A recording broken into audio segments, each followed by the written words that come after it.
అభ్యర్థిగా నామినేషన్ దాఖలు చేయడానికి విచ్చేసిన ప్రియతమ ముఖ్యమంత్రి మనందరి శాసనసభ్యులు శ్రీ వైఎస్ జగన్మోహన్ రెడ్డి గారికి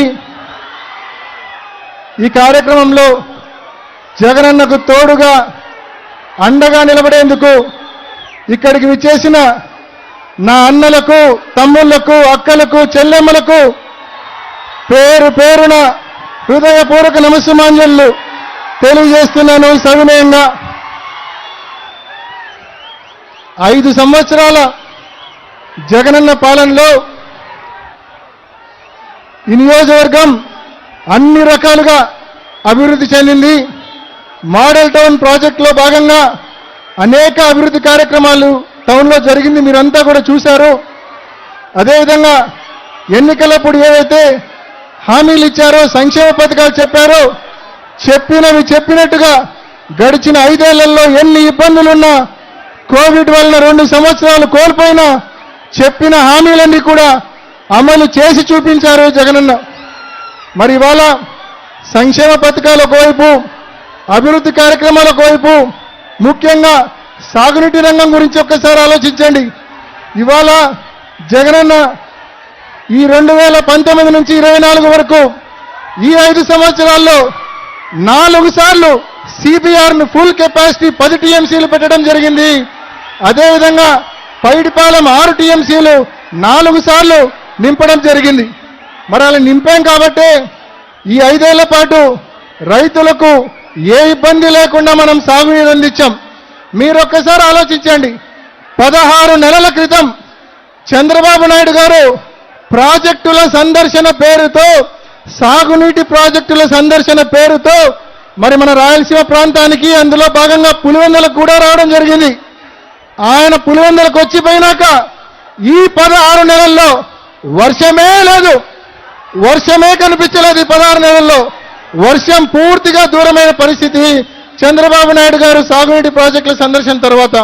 మరి ఇవాళ అటువంటి పరిస్థితుల్లో మనం ఈ 16 నెలల కరువు కాలంలో కూడా ఎక్కడ ఇబ్బంది పడకుండా మనం లింగాల బ్రాంచ్ కెనాల్ కింద చెరువులు కావచ్చు, పీబీసీ కింద చెరువులు కావచ్చు, జీకేఎల్ఐ కింద చెరువులకు కావచ్చు, సమృద్ధిగా అరటి రైతులకు, చీని రైతులకు మనం నీళ్ళు ఇచ్చామంటే జగనన్న ముందు చూపుతో సిబిఆర్లో 10 టీఎంసీలు పెట్టడం, పైడిపాలెంలో 6 టీఎంసీలు పెట్టడం వలనే అది సాధ్యమైందనే విషయాన్ని ప్రతి రైతు సోదరులకు కూడా తెలియజేస్తా ఉన్నా.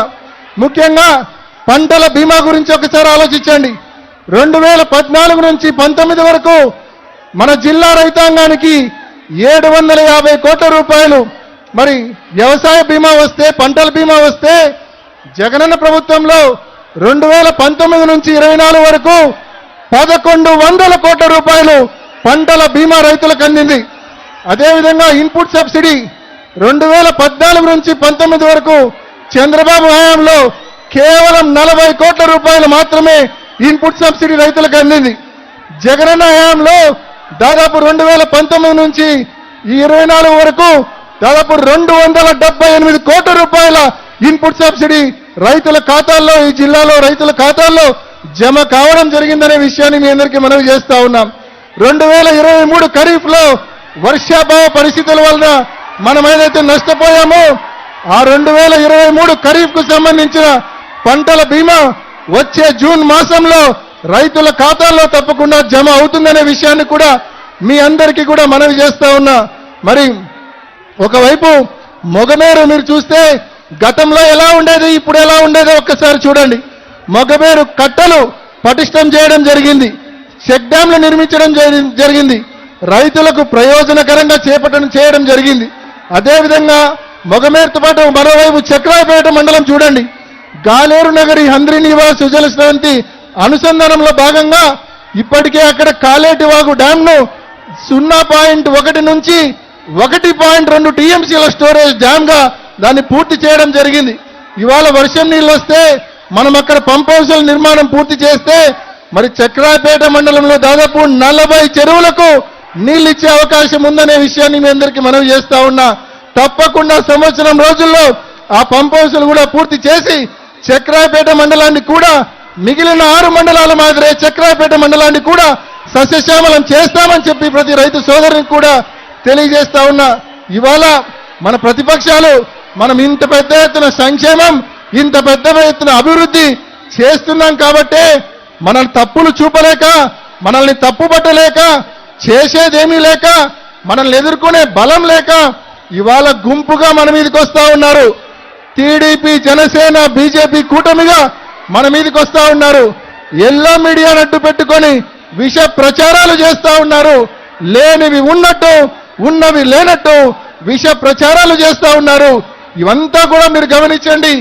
ఒక అబద్ధాన్ని 100 సార్లు చెప్తే అది నిజమవుతుందని చంద్రబాబు సిద్ధాంతం, ఎల్లో మీడియా సిద్ధాంతం. వాళ్ళ ట్రాప్ లో ఎవరు పడొద్దని చెప్పి ఇక్కడున్న సోదరులను, సోదరిమణులను అందరినీ కూడా మనవి చేసుకుంటూ, ఎంతమంది కలిసి